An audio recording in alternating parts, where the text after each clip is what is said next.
λύσαμε, άιντε λύσαμε.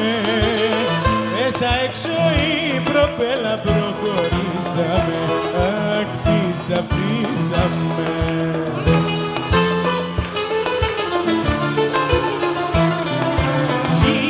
Μίλια παραγάδια κι ήταν λάθος τα σημάδια, ήρθαμε γυαλό, αλλά που μυαλό.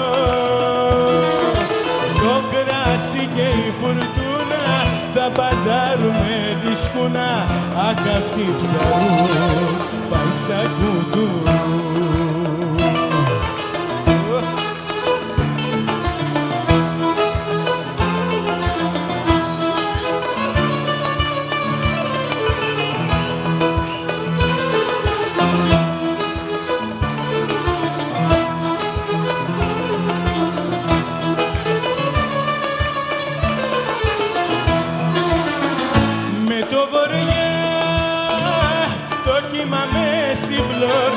Χρόνια τραβάμε ζόρι και παλεύουμε, τα βολεύουμε. Με το φόβο το κλετάμε και χορεύουμε, αχ, κυμερεύουμε.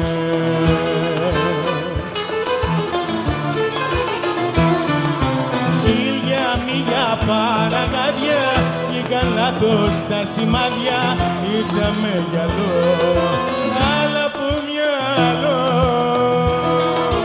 Το κράσι και η φουρτούνα θα παντάρουνε τη σκούνα, αχ αυτή ψαρού πάει στα κουντουρού.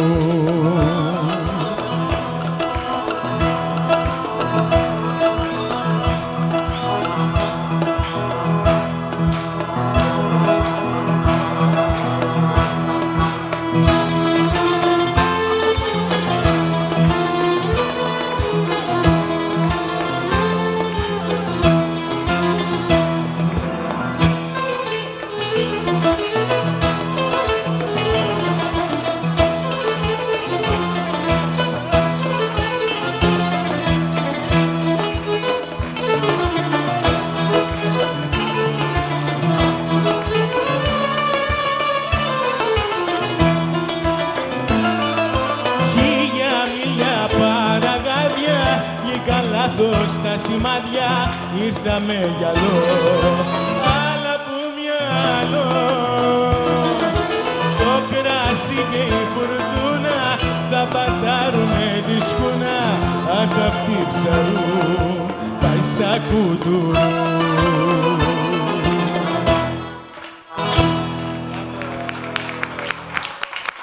Μπράβο σας!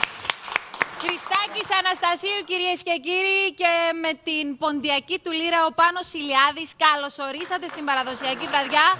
Θέλω να πω ότι είναι μαγικό να συνυπάρχουν παραδόσεις και σήμερα συνυπάρχει έτσι μαζί, επειδή μας έχεις φέρει στην ποντιακή λύρα, πραγματικά νιώθω, δεν ξέρω, έχω ξυπνήσει συναισθήματα ακούγοντας την ποντιακή λύρα και σας ευχαριστούμε. Χριστάκη μου, θέλω να σου πω, διάβαζα ο βιογραφικό σου και έλεγε ότι ακούγοντας το Στέλιο Καζαντζίδη αγάπησες τα ποντιακά τραγούδια. Ναι, τα ποντιακά τραγούδια, εντάξει, τώρα τα ξέρουμε όλοι, όμως κατά ακρίβεια πριν τον Καζαντζίδη, μόνο οι πόντιοι τα ήξεραν. Εμείς πολύ λίγοι μερακλείδες ήξεραν τα ποντιακά και ευτυχώς τα έβγαλε έξω με τους δίσκους του με τον Χρύσανθο ο Καζαντζίδης. Και γνώρισα αρκετούς πόντιους και είναι μια ιδιαίτερη φίλη πόντιοι οι οποίοι έχουν πολύ περηφάνεια και είναι το πράγμα που με τράβηξε κοντά τους. Νομίζω έχουν αυτή την υπερηφάνεια που λες, αγαπούν τον τόπο τους και πραγματικά παλεύουν γι' αυτό. Παλεύουν. Μιχάλη μου, ναι. Και μέσα στο Μάιο, 19 Μαΐου, ήταν η επέτειος της γενοκτονίας των ποντιών. Θέλω να πω για το Χριστάκη ότι είναι ένας πολύ σπουδαίος λαϊκός τραγουδιστής. Εγώ το θαυμάζω, υποκλίνομαι στις ερμηνείες του και πρέπει εγώ να κάνω μια αναφορά και στον παππούν του, τον μακαριστό Τάσον, ο οποίος ήταν ένας εκπληκτικός, ήταν και ωραίος λαϊκός ποιητής, αλλά εκπληκτικός στο πιθκιάβλι του και έπαιζε ταυτόχρονα με 3 πιθκιάβλια. Είχε μια φωτογραφία χαρακτηριστική ο παππούς του από την Ξυλοτύμπου. Ναι, όντως ο παππούς μου καταλάβω και εγώ λέω από μουσική και παίζω και εγώ μπουζούκι.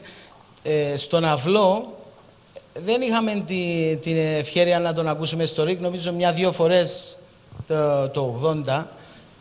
Θεωρώ ίσως ο κορυφαίος στον Κυπριακό αυλό. Κατάφερε να το μεταδώσει και στις επόμενες γενιές, στα εγγόνια του, στα παιδιά του. Όσο παράξενο και φαίνεται, ο αυλός για να παίξεις όπως παίζουν τώρα τα όργανα τα υπόλοιπα. Πιθκιάβλι. Και να παίξεις, ναι, πιθκιάβλι και να είναι ποιοτικό, πρέπει να είσαι σπάνιο φαινόμενο πρέπει σήμερα. να πηγάζει, νομίζω, μέσα από την καρδιά σου, Ναι, όπως ναι. και σε όλα τα μουσικά όργανα. Ήταν περιορισμένων οργανών, ενώ ο παππούς το είχε πάρει σε άλλο...